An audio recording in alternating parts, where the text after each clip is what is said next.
Hi there, it's Brian Sebastian, Movie Reviews and More, Women on TV.tv, IT247 out of Franklin, Tennessee. And Terry, I'm forgetting something because my brain is scattered. I can't even remember. There's so much good stuff going on.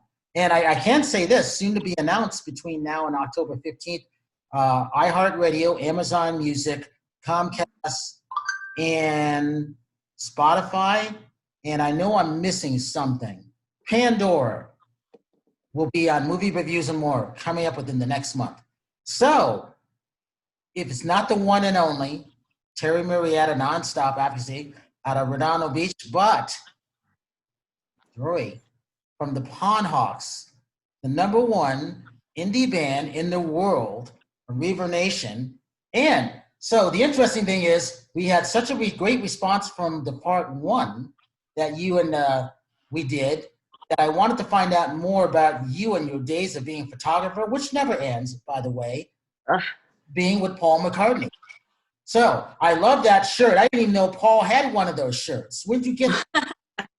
Got wings on it. There you go. I love that. I love that. That's cool. Yep.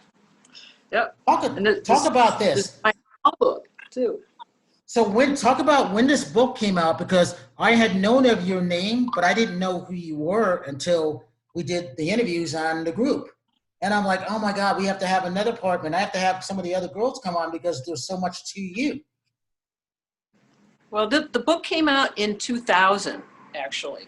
So it's like 20 years old now. And but it's Paul McCartney. It's Paul McCartney. It never goes away. No, and the book is unique because not only because it's all my photographs in there, but it took 23 years to get those pictures, okay? And the book is about Paul McCartney, his touring years from 1976 to 1999 here. So, and in the book, I wanted to do a photo book, but I wanted it to be unique. And because it was Paul McCartney, I decided how cool would it be to have fans that wrote stories about meeting Paul during these tours with pictures. Because I think that's kind of how I got into Paul McCartney, because one of my friends went to England, you know, and was bragging, you know, when they came back, hey, yeah, I met Paul McCartney, you know. And I was like, wow, I want to hear the story. So I hold the whole story, and I was like, wow, I'm going to book a flight to England. It's like, I want to go there and see Paul. I want to go to Abbey Road. I want to do all this stuff. So, of course, you know, it took several years to do that. But so when I put this book together, I had taken photos from his tour, you know, his Wings tour in 1976. And then he did the 89-90 tour, and several other ones after that. So I decided, you know, I had photos from all of these tours because I had photo passes and things. And it wound up that during the 89-90 tour, I decided to just kind of put all these photos that I had of Paul from that tour in a little portfolio, kind of like this thing here. And it just so happened that the last show on that tour, okay, happened to be in Chicago, you know. So, you know, I called up the publicist and I said, you know, can I get a, you know, pass, you know, backstage, you know, take some photos of Paul and stuff. Yeah, fine, okay. And I thought, wow, okay, I'm gonna put 40 photos in this book that I took from this tour, and I'll just give it to him, that's all. You know, it was kind of like a present, you know, for, you know, being able to take the pictures and also to be at the press conferences and just kind of follow him around. So, so it turned out it was at Soldier Field in Chicago, you know, big football stadium, the last show. And it was in July 1990, and it rained. It rained really bad right before the show. It was like probably like 95 and humid, like kind of the worst weather you want to be out in, you know. And the photo op was sort of backstage area outside. And the thing was, where all the photographers stood, it was all like wet. Everything was wet, you know, puddles everywhere. So, you know, that was kind of a problem because, I carry a big, you know, photo bag with all my stuff in there, several cameras and things. And I'm like, oh, I can't put this down in a puddle, you know. So I was carrying this thing around, and there was like a barricade, okay? And there was probably 75 photographers there. And we're waiting, you know, Paul comes out with the band, you know, and Linda's there and everything. And, you know, and they're standing, you know, a few yards back from the press, you know, and everybody's like yelling, Paul, Linda, look this way, look that way, look, okay. And then I'm sort of like going, Paul, you know, I'm holding the Paul, you know, like, you know, he's probably looking at me like, what's your problem, you know? Okay, so I wanted him to see that so he'd think like, oh, you know. But he wasn't thinking about that. He was just kind of posing and doing the photos for the press. And then the band left, and then it was him and Linda. Okay, and I got pictures of them. You know, and still everybody was screaming and everything. And I was still kind of holding this thing up, you know, and Paul. So I got ignored completely. So I figured, okay, I'll just hand this portfolio to Paul's security guy, okay, because he was close by and he saw what I was doing. So I said, yeah, just, you know, give it to Paul, you know, it's for him. And he, okay, fine. Okay, so then now he's walking around with Paul with this thing, holding this thing, okay. And I'm like, give it to Paul, give it to Paul. And nothing's happening. He's just walking around with it. So somebody with the press had a Beatles Butcher cover, you know, rare album cover. And he wanted Paul to sign it. He handed it to Paul, and Paul was like, yeah, okay, I'll do that. Okay, so he takes the pen, and now he wants to sign this, you know, album cover, but he doesn't have a place to put it because it's outside, right? So the security guy is holding my portfolio kind of like this, and Paul comes over, he puts the Butcher cover on there and starts signing, you know, because it's like his table now, my portfolio. And I'm thinking, oh, well, this is it. Then, you know, the security guy will just say, hey, Paul, you know, by the way, this is for you. Well, as it turns out, Paul signs it, walks away with the album, goes up to the photographer, gives him the album like that. And I'm like, oh, you know. So, okay, so now I figure, well, you know, that'll be if Paul gets done doing the photo op and he's starting to walk towards the press tent, which is just a little ways from where we're standing. And as he starts to walk, okay, now everybody has stopped yelling Paul at all, you know, for the press, they're done, they're leaving. Okay, and Paul starts to walk, and I scream at the top of my lungs, Paul, like that.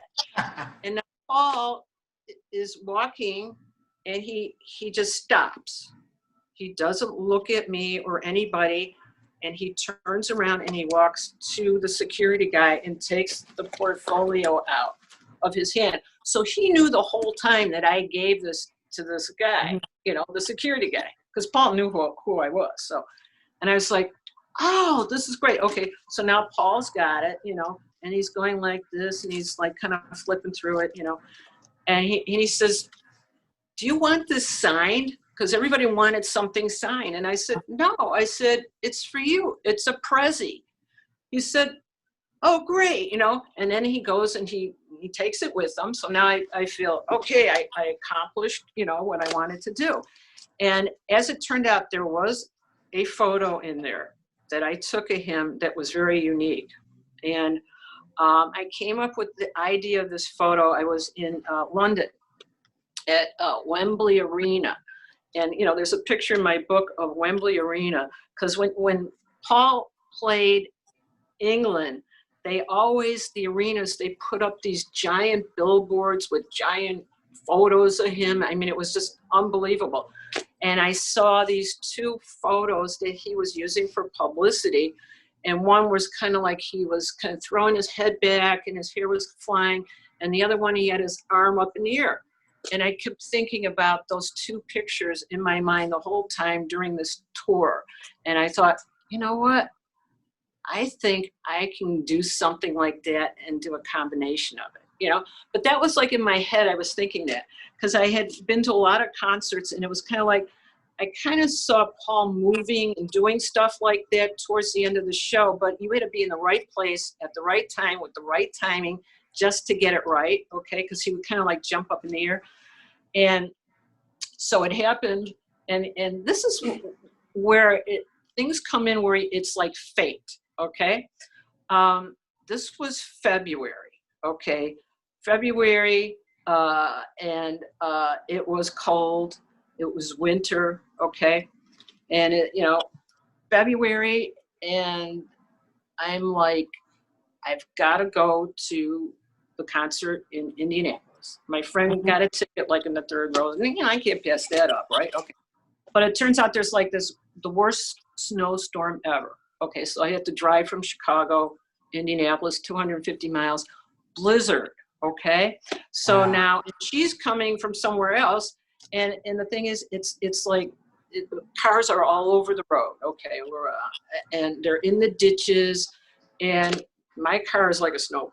It's going, you know, like that, and the cars are flying into the ditch, and I'm like, I'm gonna get the Paul, I don't care, you know. So, and I wind up there, and my friend, you know, I found out she was in a ditch, her car, you know, and I was like, oh my God, she's the one who knows who's got the tickets, and, you know. So to make a long story short, we did eventually get the tickets from this guy who was not very nice. But, and I was thinking, you know, normally I would have never driven in that snowstorm because it was so dangerous what was going on. But there was something gnawing at me that I would be at this show. So there were two concerts, and it wound up that night. It was Valentine's Day, okay? And it was Market Square Arena in Indianapolis. And at the very end of the show, Paul leaped up in the air, had his arm up and his hair flying. And I took that picture, okay? I mean, it was just happened right in front of me. I mean, I was like, took it. And then I thought, oh, I hope this comes out. You know, because it wasn't like digital in that day. You had to like actually focus. You had to set your camera. You had to get the picture. It wasn't, you know, like automatic, you know. And it was concert lighting, which is very difficult to photograph. So, and I thought, oh, you know, and it came out. So what happened was, and when I saw the picture, I said, this is going to blow Paul away, okay? But when I put the portfolio together, I put it as the second photo, because the one in the front, I wanted a picture of him and Linda, you know, and then I hoped he would flip it over and see that one. So, so meanwhile, now going back to Soldier Field, now I'm in the press tent. Okay, I'm sitting in front of Paul's table, and there's no portfolio there. So I figured, you know, he put it somewhere, you know. So I thought, okay, and now everybody's asking him questions, is typical press conference. And, you know, if it's something he don't like, he'll give like a smart ass remark, you know. And in a lot of these press conferences, I wrote out everything, you know, what he said, the questions and stuff. They're all in the book. It's really fun to read. So what happened was, finally he gets done with, you know, the questions, and you know, there's video cameras, there's press people, everybody's in that room, and they're all acting very professional until Paul says, you know, it's last question, gotta go. All of them are pulling out Beatle albums that they had hidden somewhere, like for Paul to sign, and they're all running towards Paul in the tent, you know, and it's so funny. However, I was much faster, and I knew exactly where to be. So I'm the first one out, okay, and I have like a picture sleeve that I got in England, and I knew exactly where to be because I knew this was going to happen because I'd been to so many press conferences. And so what happens is like there's like these two big bodyguards, okay? And I'm 5'2", okay? And I've got, this picture sleeve, and I'm sort of heading in Paul's direction, and these two guys go, "I'm sorry, ma'am, you cannot come this way," And then Paul goes, he pushes them out of the way. He says, "I'll sign for her," like that. So he pushes them all to the side like that. And he comes up to me, and I've got the picture sleeve. And I give him my pen. I have a Sharpie, so a brand new one.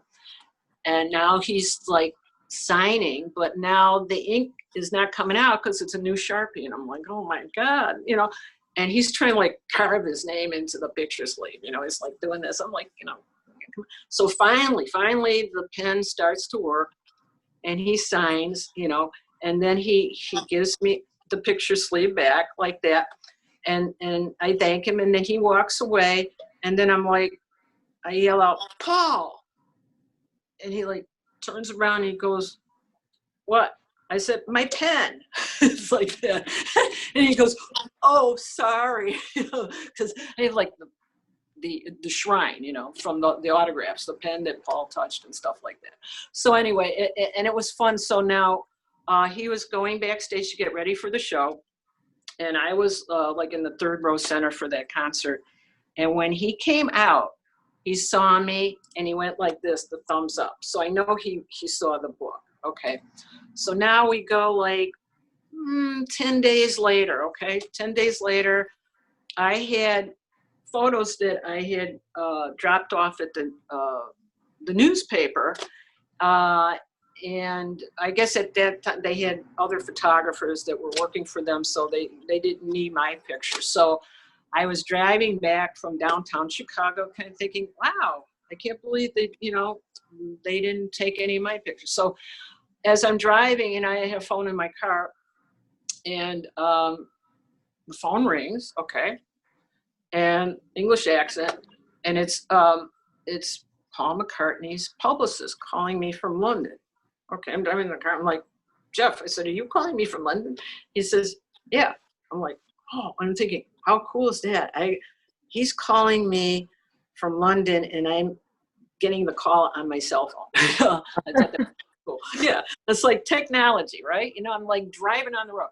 Okay, so he's saying, he says, that portfolio you gave Paul, he said, Paul likes one of the pictures in there so much he's going to put it on his album. Okay.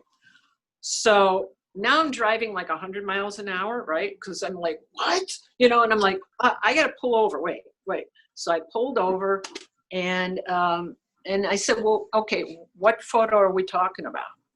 And he says, it's the one with, Paul and Linda together. And I said, there's like 14 photos in that portfolio, can you be a little more specific? And then he said the photo with Linda with the orange hoop earrings. And I thought, that's the photo. That was the photo where Paul was jumping up in the air and Linda was in the background. That was the picture. So, and I was like, oh, great, And when I went home, I had a message on my answering machine from Paul's publicist, and Paul was in the background telling him what to say, which was kind of cool.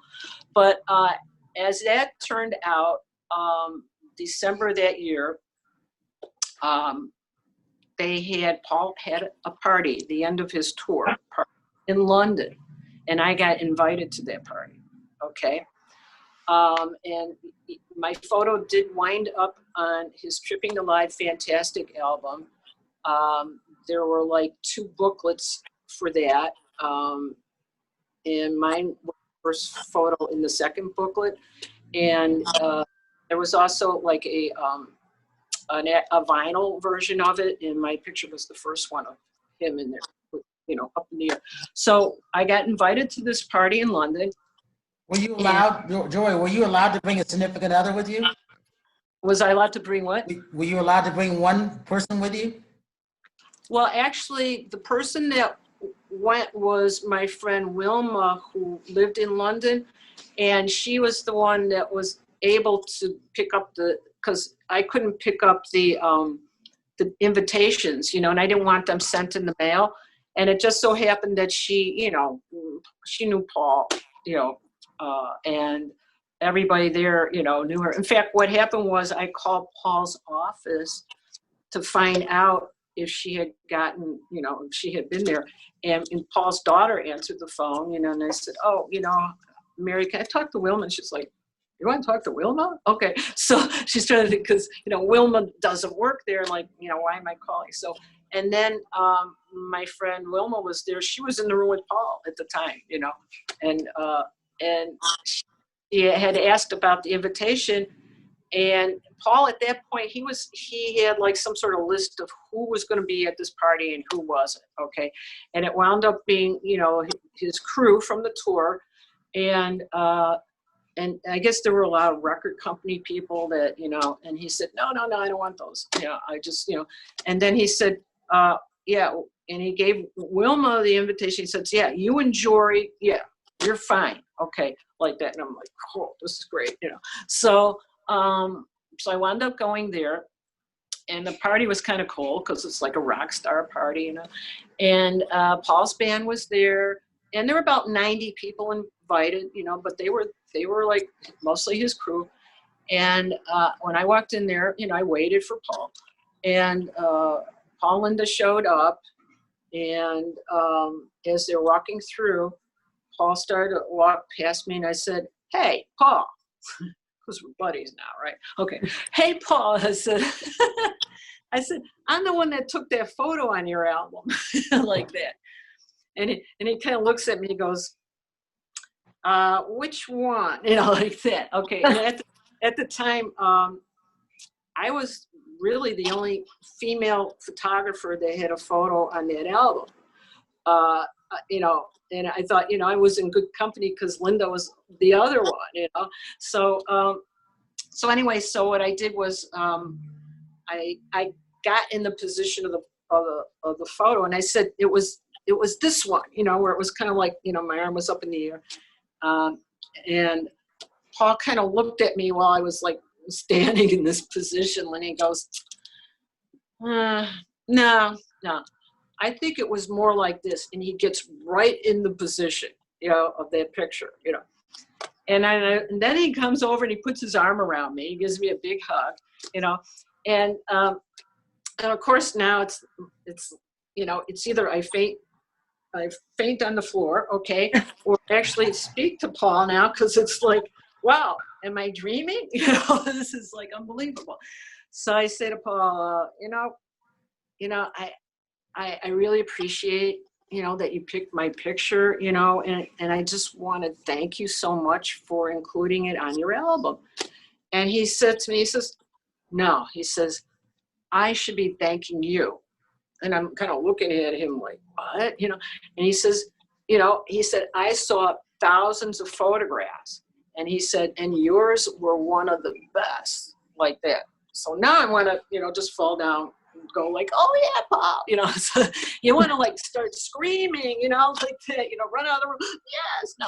And I'm like, oh, thank you, Paul, acting. So it's like, and the party, there were tables, and it was all vegetarian food. I was talking to Linda, we were talking about veggie recipes and stuff.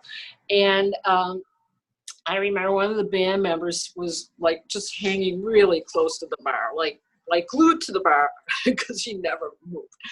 And I remember I asked him a question, and, there was like, no answer, so I kind of walked away, came back.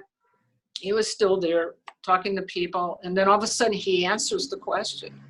So it's like, wow, he had a 10-minute delay from the time I asked to the time he answered it, because he was like, feeling no pain. Okay.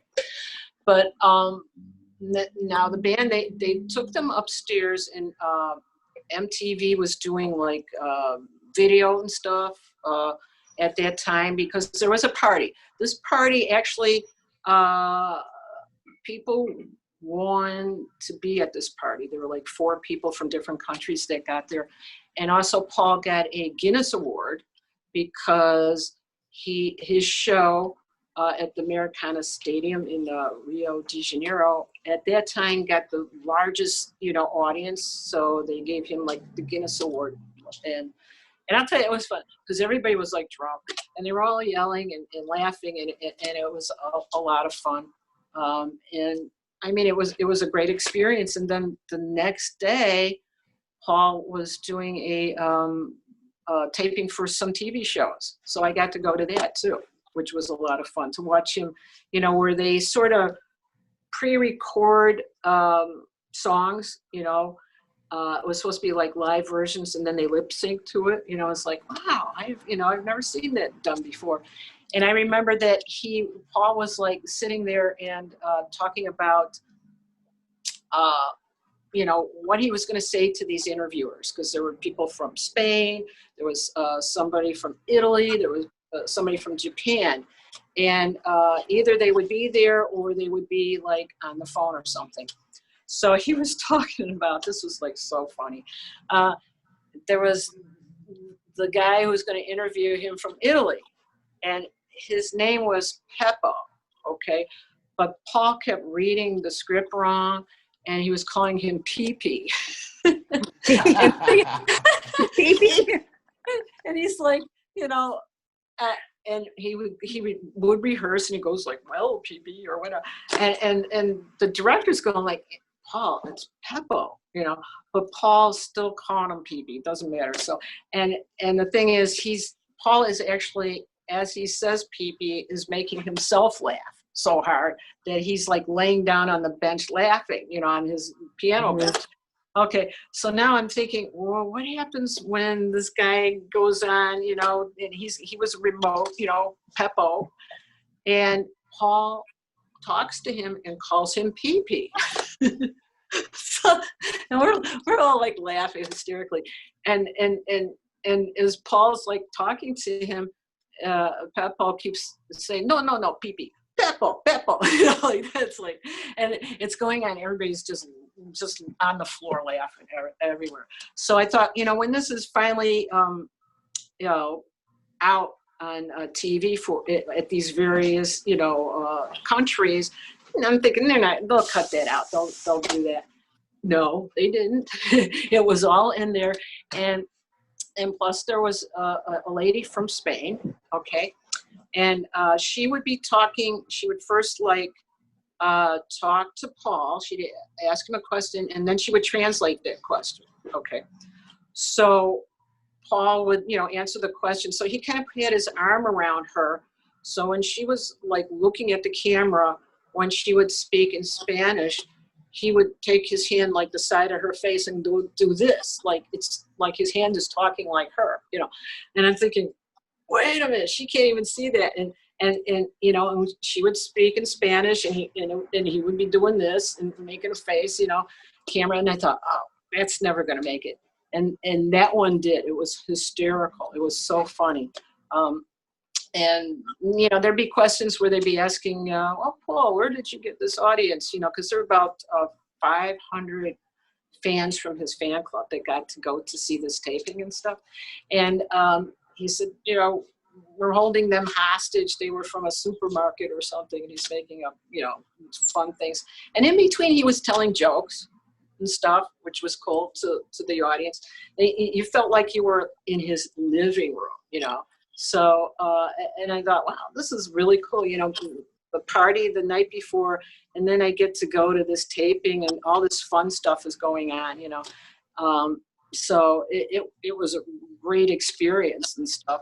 And eventually when the book came out, here's the book, I was in England because I was promoting it. And I did actually, I saw Paul and I gave it to him, So it was like, wow. So he took that, and I thought, oh, I hope he likes the book and everything. And then I found out that he had some sort of a art exhibit that he was, he did painting stuff in New York, and they had a reception there. And it was right around when the book came out, and there was, and somebody from that party that actually worked for Paul said, Paul loved your book, which was really cool. And then I got a chance to shoot some video in Boston. Me and Mario, actually, we got to go to Boston and we got video cameras. We were allowed to shoot video for Paul's, which would have been the City Feel DVD. They gave us flip cam cameras, okay, so we could wander out and shoot video of the whole show and everything. And that was really a cool thing. And the thing was, when I came down the aisle near the stage and I had the camera, Paul saw me and he was just going to do Paperback Writer.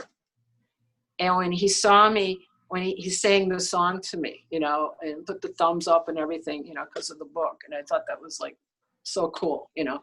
So let me ask you this, Terri, we got about 6 minutes. Get your one question in, because I got to ask one Pondhawk question at the end. Terri, go ahead. No, I mean, this story is fascinating. I mean, I just kept, you know, I'm just really intrigued by it, but it just sounds like he had a wonderful sense of, or he has a wonderful sense of humor, you know, with, when you say, I mean, it just sounds like, you know, he just seems like a real character.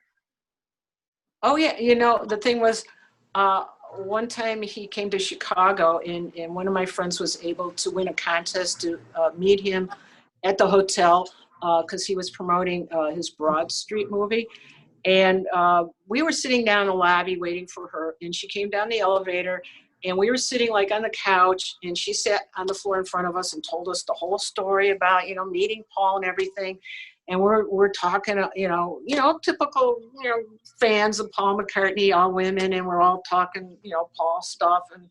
And I'm sitting there, and all of a sudden I sort of notice, you know, I have a feeling somebody's standing next to me, you know, and I turn around and Paul is there. He's been listening to the whole conversation the whole time, and, you know, and we're like, oh, we're like mortified, you know, and he goes and he points to all of us. And he points to my friend on the floor and he says, "Don't believe a word she says," like that. And then he goes running away, you know, and then Linda was like by the elevator and she's looking at him like, "Oh, that's really good," like that. But that was a really good story. Hey, let me ask you, so where can people still get this book? Because obviously it's a classic and it's iconic. Oh, it is. You know, you have to go like on eBay or Amazon because you can find used versions of it because it completely sold out. There were like about 85,000 copies of it. Wow. And I was hoping, you know, that they, you know, it was Billboard Books, and I was hoping they would, you know, do another printing. Because they did the hardcover, they did the soft cover, and it's still in demand. Everybody's always asking for this book. So, you know, and it doesn't cover the stuff now, but it goes up to $19.99. So it's, you know, kind of just goes through, you know, there's pictures of everything. I mean, I even took pictures of all the memorabilia, like the badges and everything. And there's also a complete itinerary of all his shows, all the dates, everything that hadn't been really researched as well as I did it, you know, so, and you can see for him, like, all through the years here, various photos and stuff like that. I like this one, kind of reminds me of Meet the Beatles, kind of.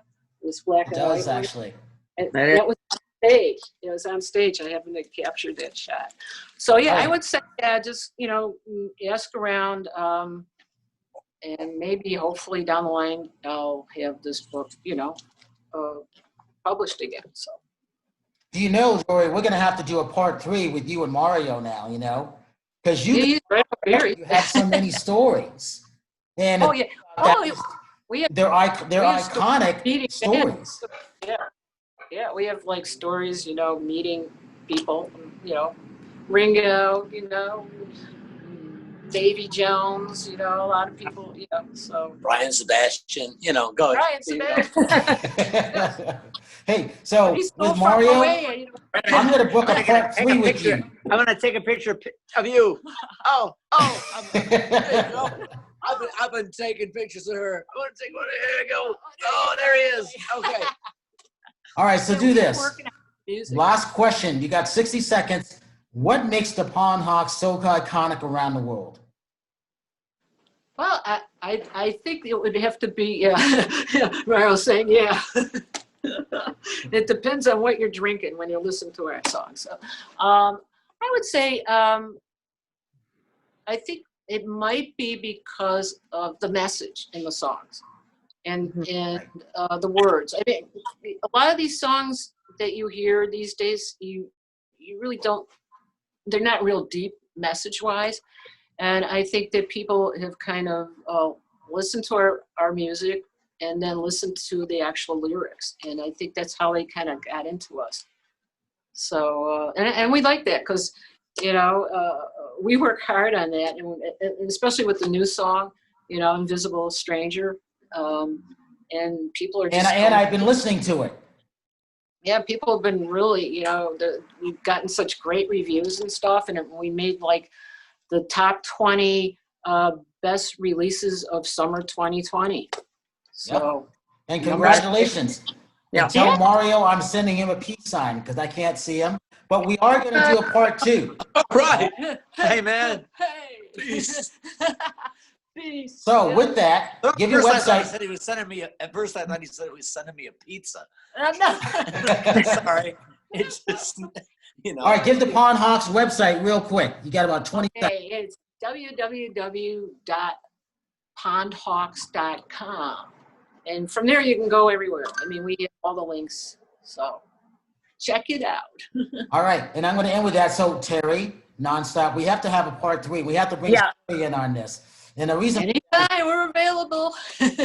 We will. And then Linda Steele out of Chicago would love you because I was trying to get her on and she got busy. So for Terri, myself, that beautiful Paul McCartney white long sleeve t-shirt, which I adore, that has the wings on it. Yep.